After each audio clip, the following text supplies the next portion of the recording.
huli makikinabang ang mga biktima sa krimen, mga walang trabaho, mga naghihirap, o maging ang mga nagugutom. What we are witnessing is a systematic demolition job against political opponents that once dared to put the country first, even if it meant going against the most powerful interests in our homeland. Sa kasamaang palad, iniluklok natin ang isang leader na walang kakayahang maintindihan ang tunay na kalagayan ng mga Pilipino. Bangog kasi, bangog! Bangog kasi, bangog! At higit sa lahat, hindi kayang magdesisyon para sa kapakanan ng sambayanan. Under desire kasi! Ayun, ganito. Pinagbabayaran natin ngayon ang pagpili ng maling leader. Nakikita natin ang lantaran at walang pakundangang paglabag sa ating saligang batas. Pinamumunuan din tayo ngayon ng isang taong patuloy pa rin tumatanggi, sumailalim sa isang pampublikong hair follicle drug test. Bangog! Bangog! Bangog kasi, bangog! Bang takot! At nagsinungaling sa 20 pesos ang bigas. Ano na peki si Marcos? Ang masakit pa, nakuha nilang kidnapin ang dating Pangulo. At dali-dalian nilang itinapon sa ibang bansa upang litisin ng mga dayuhan. Ngunit, higit pa sa mga kabiluang ito ay isang mas malalim na pambabastos at pang-iniinsulto sa ating mga Pilipino. Iniinsulto nila tayo sa paggamit ng ayuda upang bilhin ang boto ng mga tao. Ang ayuda ay hindi naman likas na masama. Sa katunayan, marami ang natulungan ito noong panahon ng pandemya. Ngunit, kapag ginamit ito para manipulahin kayo at pagsamantalahan ang inyong kahirapan upang manatili sila sa kapangyarihan, nagiging sandata ito ng pang-aabuso. Again, Filipinos deserve better.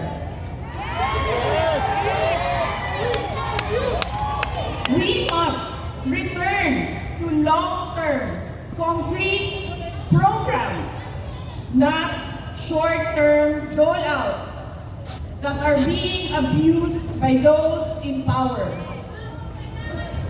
Ang kailangan ng Pilipino ay isang mabisang food security program. Isang programa na tutugon sa problemang pinakamalapit sa bituka, ang gutom. Ang kailangan ng Pilipino ay isang modernong hybrid education system na nakasandal sa pagtuturo ng disiplina at pagmamahal sa bayan.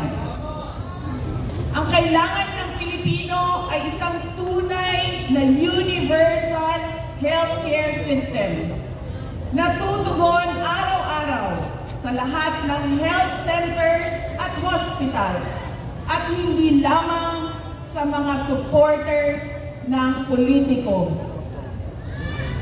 Ang kailangan ng Pilipino ay matibay na infrastruktura. Let us build into the future. Ang kailangan ng Pilipino ay oportunidad sa hanap buhay at trabaho dito sa loob ng ating bayan. Masakit sa kalooban nating lahat ang kalagayan ng maraming nating OFWs na malayo sa kanilang mga mahal sa buhay. At higit sa lahat, ang kailangan ng Pilipino ay peace and order.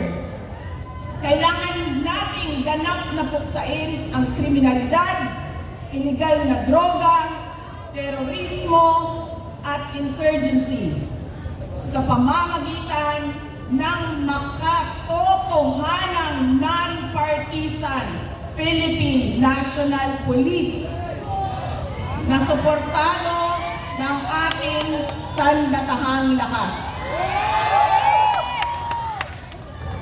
Kinahanglan undangon nato ang batasan sa pagpili sa mga kandidato na gikan sa political dynasty. Kining mga sikat nga apelido nga magsayaw-sayaw ra o magkanta sa atubangan. Igo ra magpakatok, undangon ang mga party list na gipanaghiya sa mga dato. Undangon ang mali na pagpili sa atong mga opisyales. Undangon ang budol o pagpamakak. Kailangan natin mag-vote straight sa mga taong magtutuloy ng nasimulan ni Pangulong Duterte. Yes! Idiretso natin ang boto. Number 38, Rodante Marcoleta. Number 10, Jimmy Bondo. Number 56 sa balota, Attorney Vic Rodriguez. Number 22, Bato de la Rosa. Number 28, Bongo. Number 53, Apollo Kibuloy. Number 34, Raul Lambino. Number 30, J.B. Hinlo. Number 58, Philip Ipe Salvador. At number 42, Doc Marites Mata. Alam ko, hindi kayo matutuwa. Pero iboboto ko si Amy Marcos. Uy! Siya ang naglakas loob na buksan ang investigasyon sa pagdukot ng pamahalaan ng isang Pilipino dito sa bayan Tama ka. para ihatid sa Naunawaan mga ka namin. kayuhan. Support! Ayun namin. Support! We support! Ang boto pa rin si Camille Villar Pero hindi namin buboto. dahil sa kanyang karanasan bilang mambabatas sa House of Representatives Naiintindihan ka namin na pero hindi namin iboboto. Pero sa hindi na isang namin buboto yan. Yes! tunay na pagbabago sa Senado. Basta Marcos pa. Hindi ako mapapagod na sabihin ito. Nauto ka lang niya. We Filipinos deserve better. Tunay na kapayapaan at kaunlaran na Malambot hindi kasi ang lamang puso mo. para sa iilang politiko at mayayaman. Kaya sa May 12, kailangan natin maging mapagmatya. May mga ulat at bulong-bulungan na may mga kumikilos na sa iba't ibang parte ng ating bansa.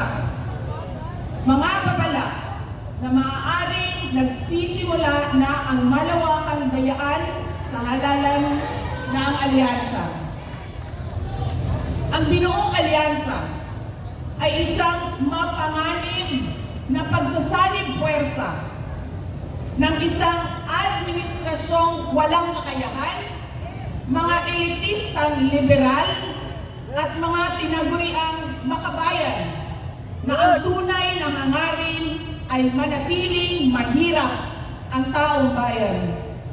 Lahat mga ganda Isang sinabi, isa alyansa lang naging pangit. na handang ibalik tayo sa kadiliman ng narco-politics Si Amy. sa bangungot ng Typhoon Yolanda, kung saan ang mga Pilipino ay iniwan sa ulan, sa gutom, at sa kawalang malasakit. Ito ang alyansang muli nais na natin Hindi, siya naman iboboto niya. Nasa sa atin na. Oh. gamit ang kahirapan, kasinungalingan, Kailan naman? at kapangyarihan. Sa May 12, Maniwala ka. bumoto tayo Pera yan. Ha? ng may buong dangal. Ay, walang pera mga. Bumoto tayo Siyempre. ng may tapang. Naunawa natin yun. Let us show the world Ah. that no Nasa amount ibang bansa of yung tatay vote niya. buying or Diba? cheating can suppress Yan. the fury burning in our hearts. Time and again, you have heard me say, God save the Philippines. Ngayong Yes. Lunes, bumoto tayo ng diretsyo. And let us all save the Philippines. Sana hindi madaya! Ako si Inday Sara Duterte, I love you! isang botante. Shukran. Action! Sara!